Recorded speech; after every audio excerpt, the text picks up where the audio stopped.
Good morning everyone! Happy New Year! Happy Wednesday! So, ano na ngayon? First day ng 2025. Pupunta kami ngayon ng photo studio. Magkakaroon kami ng family picture. So, punta kami ng Manchester, Connecticut. Kit-kit ni Zara with her outfit of the day. So, andito kami ngayon sa JCPenney. Ayaw ni Mr. tong red na suot-suot ko. So, gusto niya itry ko ito. Para dun sa aming family photo shoot. Family photograph. Kasi since nasa loob naman ng JCPenney yung photo studio. So, yan. Tatry ko to. Gulo nung ayang gusot ng akin ko. Huwag yun ang pansinin. So, yan siya. Pambata ito eh.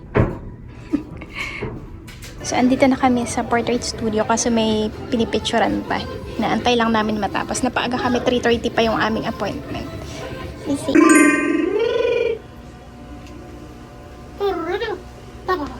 Thank you, thank you.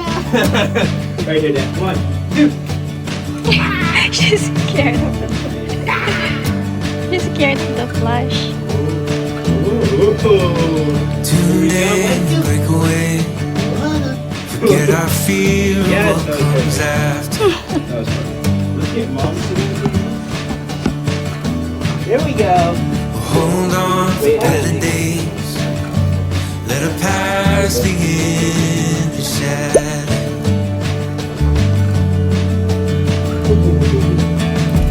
Days like these, we can't see the way to let out a new chapter.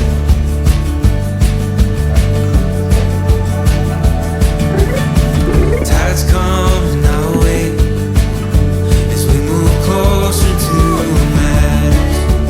Got it. Times like these, they Wanna crawl? come and go, so let this feeling grow. So, andito na kami sa Billington Pizza. Dito kami mag-dinner. Tapos na yung aming photo session sa JCPenney. So, yun, nag-order pa si Mr. So, inaantay namin yung magsiserve. May pa-music na naman sila.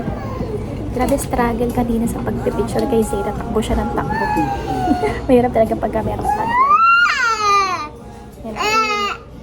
Pretty baby. Hello guys! Happy Thursday! So, hindi ko natapos yung video kahapon kasi sobrang napagod kami. Tapos, ang lakas ng ulan. And, pagdating namin dito, nag-ayos-ayos pa ako, naglinis pa ako, and then, natulog na kami. Tapos, kagabi si Zara, nasubsub siya dyan sa may, buti na lang dyan sa may play area niya. Kaya, meron namang yung malambot na part. Kaso, ang tumamang una is yung ilong niya. So, nagdugo. Kaya super nag-alala kami ni Mr. Pero okay naman siya. Okay naman siya ngayon. And, ayun.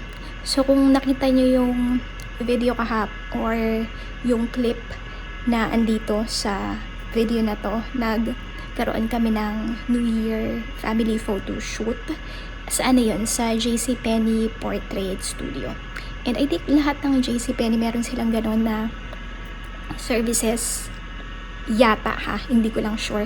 Meron kasing isa nating subscriber ang nag-comment kung saan daw ba yung photo studio na yon, si Zinnia Harvey. So, thank you for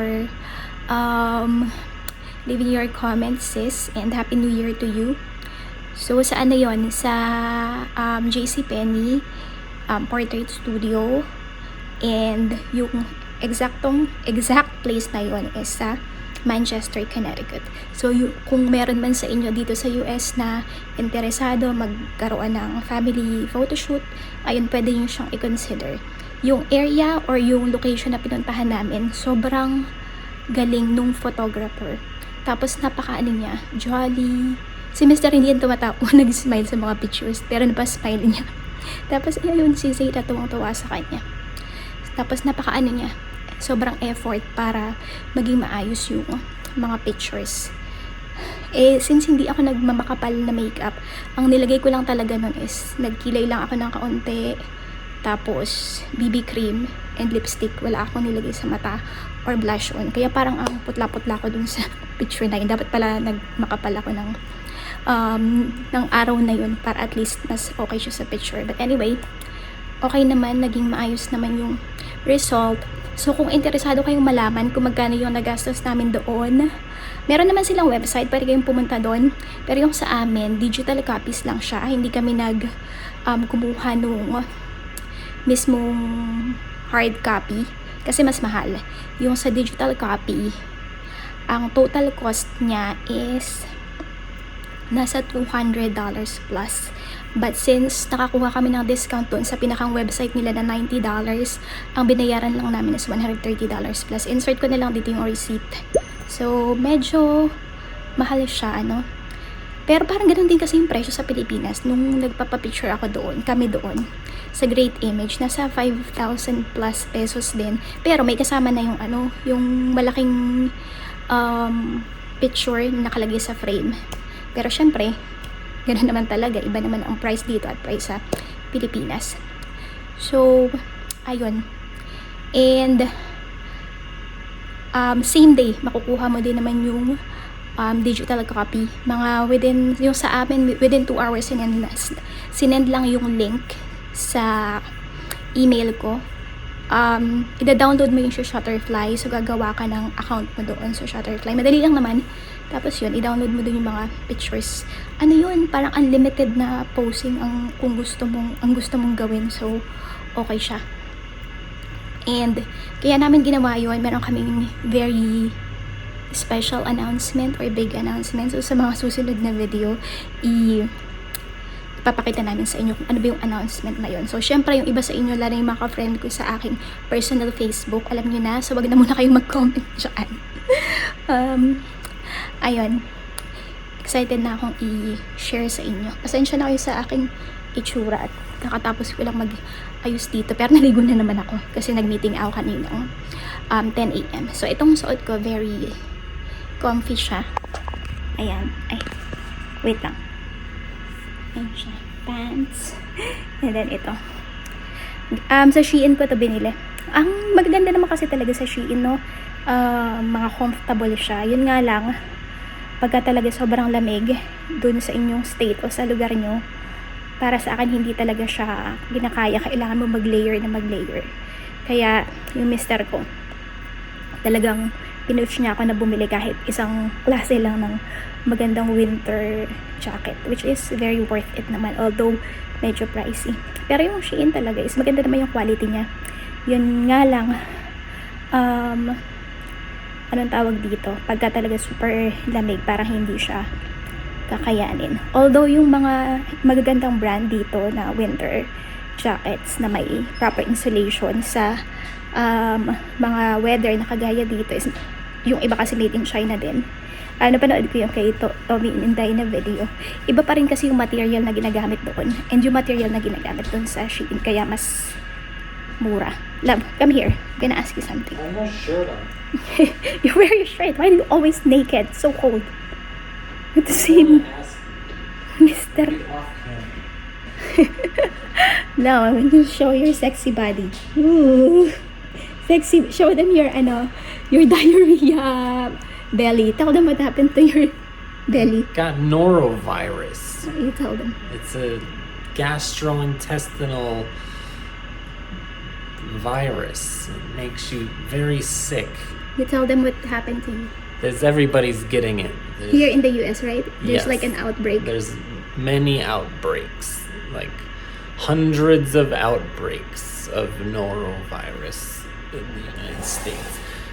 The guy who lived where we used to live, I went over there to get the dirt from the garden, and he was having it when I arrived there. Lots of people are getting it.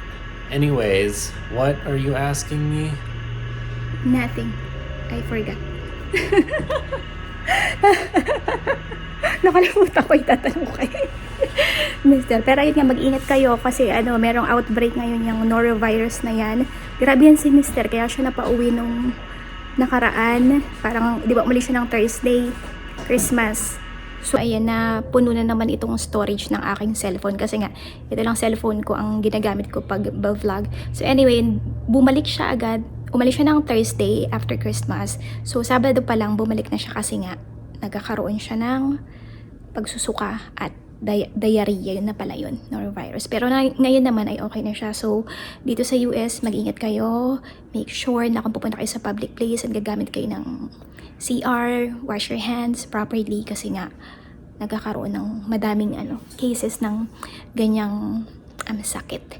So ayun, tapusin ko na ang vlog dito. Maraming salamat po ulit sa panunood ng aming video, and shoutout ko lang pala yung ating isang bagong subscriber, si Miss Eden or Eden.